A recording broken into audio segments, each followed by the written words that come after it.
Midnight Movie Talk is underway on a Friday night. Thank you for tuning in. Let's talk about what's going on in the film world. I just got out of Ambulance, the new Michael Bay, Bombastic.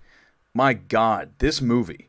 There's a level of unbelievability, okay? When you watch a film, you've got to park your brain often on the sidelines and just watch the film and let it just take over. But when you sit through Ambulance, you really have to dumb yourself down to a level that is, take your IQ and dip it 50 points lower. And then you can sort of access this film, which somehow maintains its ability to be entertaining throughout the entire time. So I give it credit for that. But one of the first things that's wrong with Ambulance is it's hella too long. How often do we talk about this? Movies that are too goddamn long. Get an editor in there. We don't need 2.5 hours of this film. 2.5, right? Fully 2.5 hours. Needs to come in at 145 or less. It's a better movie. But number one problem with this film is right off the bat is you have this accelerated timeline getting into the actual heist. So this is essentially Heat. Michael Mann's Heat, done by Michael Bay, only much more over the top. I mean, Heat is one of my favorite films of all time. So even comparing it is very difficult for me to do. But yes, it's very clear that Bay watched Heat numerous times when he had this. Apparently this was a graphic novel, but either way, he's very influenced by Heat here. The problem is right off the bat is you have Jake Gyllenhaal as one of the brothers, Yahya as the other. Okay, they're brothers, adopted. And the issue is when you have to get into the film and Yahya has to join Jake's crew, just like Robert De Niro's crew in Heat, Yahya has to join it. Well, that's fine, but you can't have him join the crew and literally go on the heist within the first 15 minutes of the film. You know, usually you expect a little bit of a slow dance to get into the film, and often I'm complaining about that, like speed it up. But in this case, it goes too fast. Yahya's in with Jake, and they are on the heist within literally the first 15 minutes. Like, there's hardly any time of whining and dining Yahya. It's just like he's in. He's like, yeah, I'll go do this heist thing. And then we're in the ambulance for 2 hours. So this is one of these rare cases of a film that I would say you need to slow down the start. You've got to actually let it breathe a little off the starting gate, right? Just let them come out and slowly get into the film. Instead, we're already at the bank and we're robbing the place and they're in the ambulance, and it's just so fast that really it would have been better served to be a slower process. But once we get into the ambulance, some things happen that really just make you go, again, remember I said you have to check your brain at the door and lower your IQ 50 points? Easy, because this film really requires that when they're in the back of the ambulance and Eliza Gonzalez is doing spleen surgery with Yahya helping as they open up a guy's chest so they can get the bullet out. I mean, it's so, I was just dying in the theater. This movie is hilarious. It is the best comedy of the year, but I cannot deny ultimately that I had fun. Look, I'm talking about it and I'm smiling. I had to at least enjoy Michael Bay's bombastic as hell, over the top, ridiculous Ambulance, and that's why we're going to give it a score of 79%. Now, that's, a high C+, B-. If it were shorter, I would actually have this thing into the 80s, but because it's 2.5 hours long, and that back half in the ambulance, I shouldn't say back half, back 3/4 of the film in the ambulance is too goddamn long. So that's why we're going down with the score. But I did have more fun with Ambulance than Sonic 2. Okay, now we need to talk about our good friend Michael Bay. Let me pull up my screen here. Michael Bay, as you guys know, was one of the biggest directors of the early 2000s and going into, obviously, Transformers. As we look at his box office performance, I've got the numbers up here. I really like the numbers over Box Office Mojo. Old Box Office Mojo rocked, but now it's really been stripped of a lot of the great things that it had going for it. So we look at the films from Mr. Michael Bay, and I'm actually a very big Michael Bay fan. I love his kinetic style of filmmaking, even going, obviously, Armageddon. Are you kidding me? Armageddon's like fantastic. Love that film. But you go back to, that was 1998 for Armageddon, and you go to Pearl Harbor in 2001. Bad Boys 2, he did Bad Boys 1 and Bad Boys 2, but Bad Boys 2 was 2003. And then he kind of, comes into Transformers. But when you think about Pain and Gain was not a hit for him, Michael Bay has not had a huge box office hit in a long time. As I scroll down through here, a lot of these are producer credits. You go to Six Underground, but that was a Netflix movie. And I'm bringing it to this. This movie, Ambulance, is looking like it's going to open under 10 million. Under 10 million is unacceptable for a film like this. This has a big budget. I just see the budget. You can see it in the number of cars they smash up on the screen. That alone is into the tens of millions of dollars. But you can't have a film like this opening at 7, 8 million. You need to have this at 15 or higher. And this gets back to what we talk about when it comes to box office and films such as Ambulance that really look almost like a Netflix movie, right? Look at Six Underground, which is a Michael Bay movie from 2019. You guys remember that? You probably already forgot it. That is the same kind of thing we have going here with Ambulance. And I think that time of that 90s, early 2000 action film is just going to struggle in this environment when you have so many streaming options. If Ambulance looks like something you can watch on Netflix, then a lot of people are going to take that and just wait for it. I think it has a 17-day window, which means it's going to be in theaters for 17 days before Universal throws it up on Peacock is my guess, or they just go to streaming. I would hope they go to streaming, pay-per-view, PVOD, premium video on demand, and that way they can at least get some cash for people that want to see this film. But it's a 17-day window. But this again is really troubling if this film cannot open to 10 million. And as we stay here, I'm going to bring up Jake Gyllenhaal. Jake Gyllenhaal is a major. This is a problem from Jake. When we talk about things that Jake has to be able to open a film. Okay, what that means is that as the star of the film, and Jake Gyllenhaal is very clearly the star of this film. Okay, he's marketed as such. You have to be able to open a film. So he's got to be able to have people come out and open this thing at 10 plus. But right now, it's not going to do that. That's what the early word is. It's going to be under 10 million. And if you go back and look at Jake Gyllenhaal's box office, I pulled it up right here. So let's go back and we go to, obviously, The Guilty. That's a Netflix movie. I'm talking only lead performances. Wildlife, sort of, but that was a tiny art house kind of thing. It has $1 million in box office. Okay, Jake wants to forget that.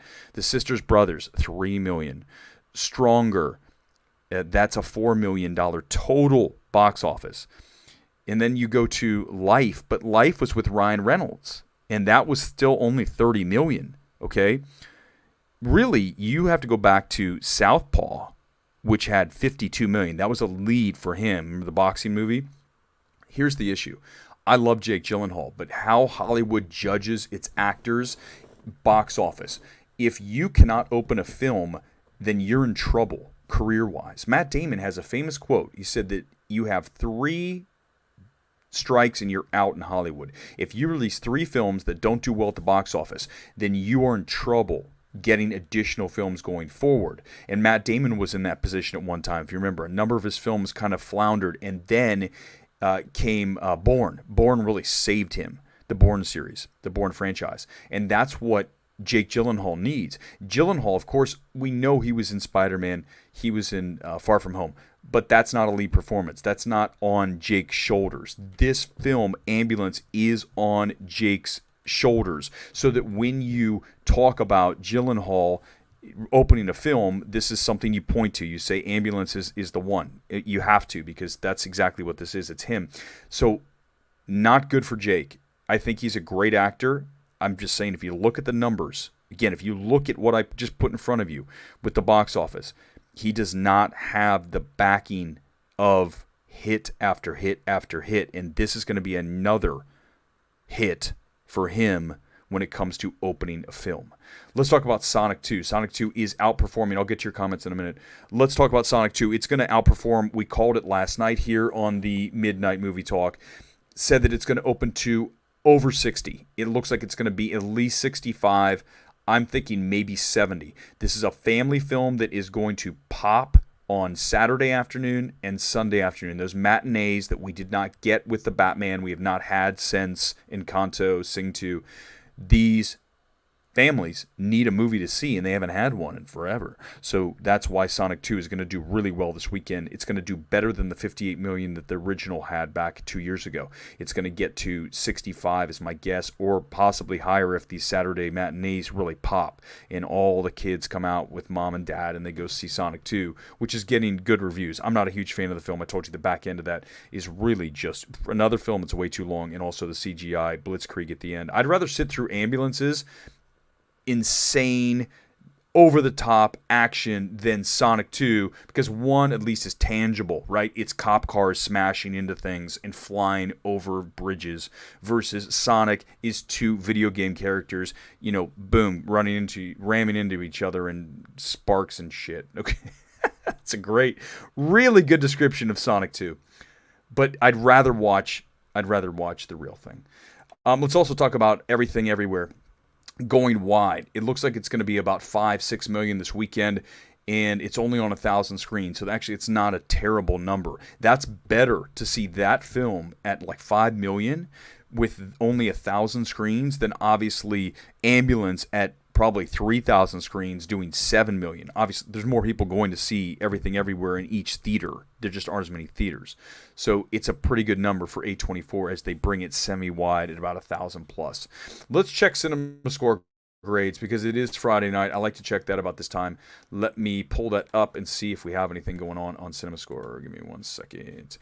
It usually happens about 9 o'clock. We get the CinemaScore to come through. So let's see if we can get it up right now. Here we go. All right, so let's see. We're looking for the CinemaScore grade for Everything Everywhere, even though it's A24. I'm not sure if that's going to hit tonight.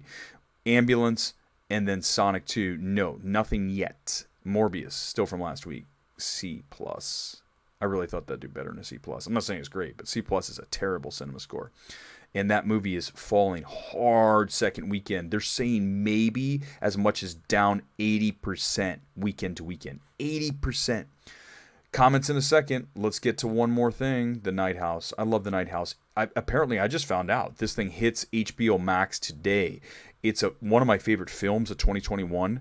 Horror film, although it works as a film period. And Rebecca Hall is killer in it. Watch The Night House if you've not watched it. What a shame that it absolutely did no business in theaters. It was in August when people were still like, I don't know if movies are safe. We're over that. This movie should open a lot better than less than 3 million when it opened back in August. All right, let's get to comments. Here we go. It is comment time. Let's pull one up here. Doctor Strange 2 is going to slay my dude. Absolutely, I agree with that. I mean, there's no question that this is going to be bigger than the Batman because of the family aspect, and people really want to see the next MCU movie. It's the #1 brand in all of film. MCU. There's no question about it. Good. I wanted to get some Everything Everywhere opinions here. Respect your opinions. I had edibles. It did feel a bit long to me. This is the film for edibles. I wouldn't know, but I can just imagine what that's like. I'm going to just assume that it's going to make the movie better.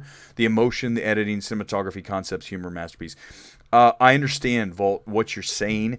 I think that I like everything you just said. The problem is it's too much of everything you just said. I wish it was all scaled back. Less of all of it. Same ideas, less of Rakunatui. I don't need to see it 7 times. Once, twice, funny. 7th time, not as funny. Back to Galliot Productions. I think that's my friend on Twitter, non-Kinophile. Saw Everything Everywhere all at once. That was pretty fantastic. Listen, I told you. Listen. The truth is that a lot of people like this film. I'm just not a huge fan of it. I like the elements of the film. It's just overboard with everything. Dial it back, ground it even a little. I know it's not a grounded movie. I get it.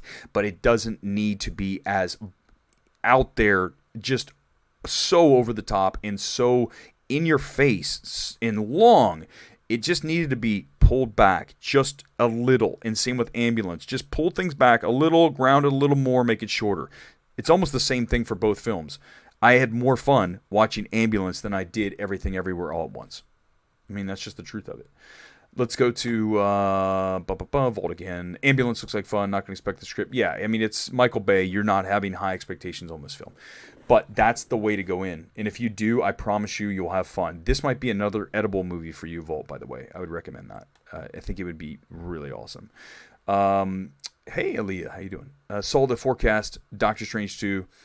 165 to 200. Easy. I mean, it's got to. Batman was 130, right? 130 something. It's going to be, this has to be 175 up. I'm going to say closer to 2 or more, because this is the first Marvel movie in a long time. Eternals did not feel like the universe, right? It wasn't. It was its own little thing. This is going to be okay, I'm not counting Spider-Man, I'm talking Disney Marvel movies. Then this is the first, other than Spider-Man, which is Sony, Disney Marvel that's big and accessible for everybody, and building on No Way Home. You're talking at least $200 million on the opening here. I don't see how it isn't at least that high. So I think that's lowball at 165. I'd take 200 plus on Doctor Strange 2 all day, every day, and we're still building. We still have another month. I feel like it could open at that next week, and we're going to get more time in to build the anticipation and everybody waiting for this thing. It's going to just pop a big number. No question about it. The Ambulance got Ambulance got an A-. I didn't see that. Hold on. Let me. Maybe my browser is not refreshing. There it is. A-. You got it. Yeah, Ambulance got an A-. That's what I figured. It's likable. If that movie would get an A, if it were shorter, it's too goddamn long. But A- is a very good CinemaScore for Ambulance.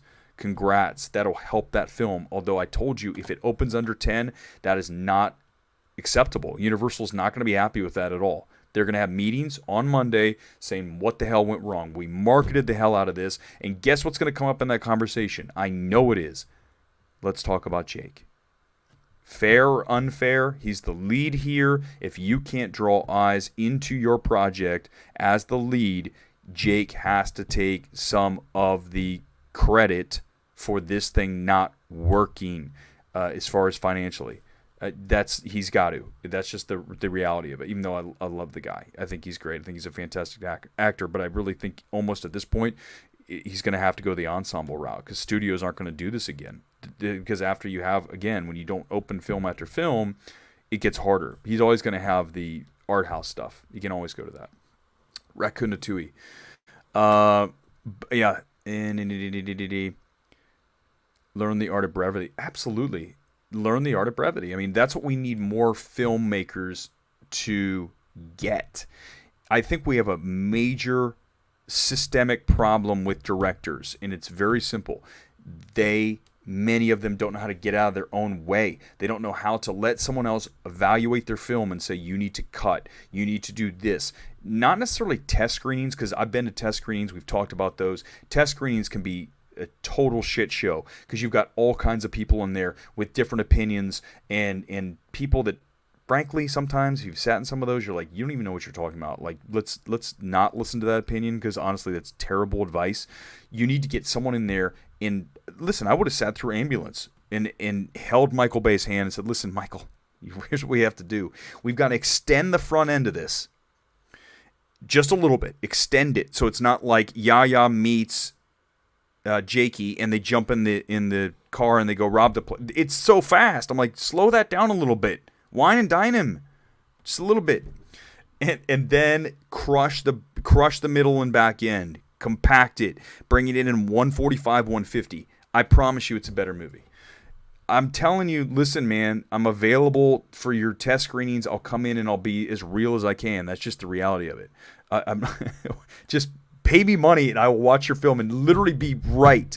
I will tell you what is wrong with your film and be correct about it. And if I saw Everything Everywhere and it was a test screening for A24 and the Daniels were there, and I tell them right now, and I told them on Twitter, I said it was overrated, but I would tell them why I think it's overrated. Because you did too goddamn much in the film. You have the black bagel so many times, Ratatouille so many times, everything bashing you over the head. Dial it down. Tighten it up. Better film. Multiple people have told me this. People are afraid to say this. I don't know why people are afraid to say the truth. I talked to somebody who literally direct messaged me on Twitter, someone that I respect and has a very good film opinion across the board. I like what this person thinks. And they said, you were right. This film, I had felt everything you said about everything everywhere. Then the person sent the social reaction, and it wasn't nearly as scathing or just as what I read in the DM. And here's the thing. I'm not calling anybody out. I'd never do that. I always protect sources. Always. But that's the problem. You can't be afraid to pull a punch. You have to be able to say what the reality is. And if other people disagree with you, so be it. I mean, people have come on Twitter and say, Eric, you don't know what you're talking about. I'm like, whatever, man. Who says you know what the hell you're talking about? Okay? It's all opinion. But at the end of the day, I will take my track record evaluating films across the board over the past 5 years. Let's just start with 5 years. I will take my track record of evaluating films over 5 years over yours. Any day of the week, I'll do that. I don't care what the film. Go ahead and do a percentage of films that I have said will be successful and or will not be successful. And I promise you I'm on the right side more often than the wrong side. So if I say that a film needs help somewhere, I have a pretty good idea after seeing thousands and God knows how many total overall films.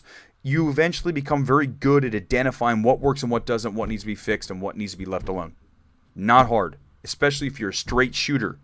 A straight shooter. You cannot do this and be somebody who wants to blow smoke up someone's ass or be afraid that someone's going to say, oh, someone said that, you didn't like everything everywhere. You don't know what you're talking about. Let me tell you why I didn't. And then you lay it out. And if the other person doesn't see it, that's their problem. I can see it. I don't need someone else to tell me I don't see it. I see it. I see what the problem with this film is. It's not hard. But people don't want to get in no one wants to go up to the Daniels and say, dude, dial your goddamn film down from a 10 or 20 to like a 9.5. That's that simple. It's the worst when you watch a film. Here's the worst thing, and this is the truth. It's the worst when you watch a film and you see where it could have been better, and you see in multiple spots where it could have been better. And guess what the number one culprit is all the time? It's too long. Brevity. Learn the art of brevity. All right. Vault again. I've noticed, especially with Marvel movies, it used to be 145, 155. Now they're 220. Exactly. Most movies are like It Chapter 2 was what? Was it almost 3 hours? I think it was. Flash, that would be hilarious if it's 3 hours. Exactly. It's like we used to be this 145, and now we're a 220. And it gets back to the studios not telling the directors, cut your goddamn film down. I'm going to say something, and listen, record this. This is the truth. Harvey Weinstein's a piece of crap. There's no arguing that. But there's one thing that Harvey Weinstein was good at. You know what that was? Being a piece of crap and telling people that their movies needed to be cut down. He was notorious for telling people, directors, that they had to cut their films down. Now, I'm only highlighting one tiny aspect of a shitbag's life, okay, that he was good at. And what we need people who are able to go in to a director and tell them, listen, man, your movie needs to be cut down. It's too long, and you've got to bring it in at 145, not 220. House of Gucci comes right to mind, right? Way too long. If that movie's 145, I'll bet you it gets more Oscar nominations. I guarantee it does. It's 220 plus. It's too goddamn long. Get your movie to 145. I think I'm going to switch my Twitter bio to get your movie to 145 or less. That's it. End of discussion. We can occasionally have things that are over, but it has to be warranted. You have to have a very good reason to make your film 220. An Ambulance has no business being 220, 225. Gavin, I just saw Everything Everywhere All at Once. Didn't like it at all. Maybe the most overrated movie I've seen. It's excessive for the sake of it. Excessive.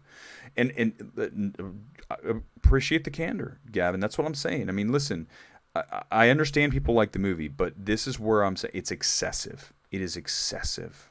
Everything about the film, especially that back end, is excessive. The person who DM'd me last night said they liked the first 45 minutes. So did I. I loved it. I'm going to love this movie. This is going to be like in my top films of the year. Oscar movie, all these things, and then all of a sudden it just you turn against it. And at the end, one of my good friends, Paul, he's Academy Picks on Twitter. He said when we walked out, and he had the same reaction I did. Watch the movie with me same time. He said that it's like a relationship. Everything, everywhere, all at once is like a relationship. You first meet the person, and you fall in love with them. And all you can do is nothing can ever go wrong with this person. But as the relationship continues on and on, it gets worse and worse until you want to literally, well, obviously, divorce. We're done. And that's how I was with Everything Everywhere All at Once. Love affair turned hard, nasty divorce. And it is excessive. That's exactly the word. It's exactly the word. Let's go back to Vault. To play devil's advocate, what would you say about Tarantino films? I mean, I agree. No, listen, Tarantino absolutely goes too long. Look at Once Upon a Time. I mean, there are so many scenes in that film that are past their expiration date. The film should end, the scene should end, and it continues. Okay, that, no question, the Tarantino. And that, guess what? Who's going to go up to Tarantino and tell him? I would. Yeah, I'd probably get fired, but you got to have balls to go up and say, listen, man, you need to cut your film down, because there's no question that film could be tighter, okay? But he's Tarantino, so he's going to get away with it. And that's what happens all the time. Scorsese, Irishman. You think someone at Netflix is going to go, Scorsese, you got to bring this thing in at 2:15 instead of 3. But you have to do that. You've got to have somebody who has the power to at least get in there and get in their head so they think about it. But absolutely, Tarantino films need to be cut down. Hateful Eight, name any Tarantino film. They definitely are too long. But but that said, Once Upon a Time in Hollywood works for me. I didn't fall off like I did with Everything Everywhere, where I'm like, I dislike this film. I think that because it's more when you look at Once Upon a Time in Hollywood, it's different scenes, it's different ideas. Even everything's too long, but at least it's a progression of a story. Everything Everywhere is a story, and then we just start repeating, right? Getting the same thing over and over and over. That's the difference between the two. If you're going to talk about it, it's not just about length, although length is important, don't get me wrong, but it's not always just about that. It's about the feel of it. And like I said, it's repetition when it comes to Everything Everywhere. With Once Upon a Time, it does drag, but it's not repetition drag, right? It's scene drag. Two different things. All right, thank you guys. I think that's all of our comments here on a Friday. Almost a half an hour on the Midnight Movie Talk here on a Friday. And I appreciate it again, everybody. We will look at the box office probably tomorrow night. I might go out tomorrow night. We'll see. But, anytime. Like, subscribe, get the notifications when we go live. And really appreciate all the comments here, anytime on Twitter and anytime here. As always, enjoy the rest of your Friday night. We'll talk again very soon.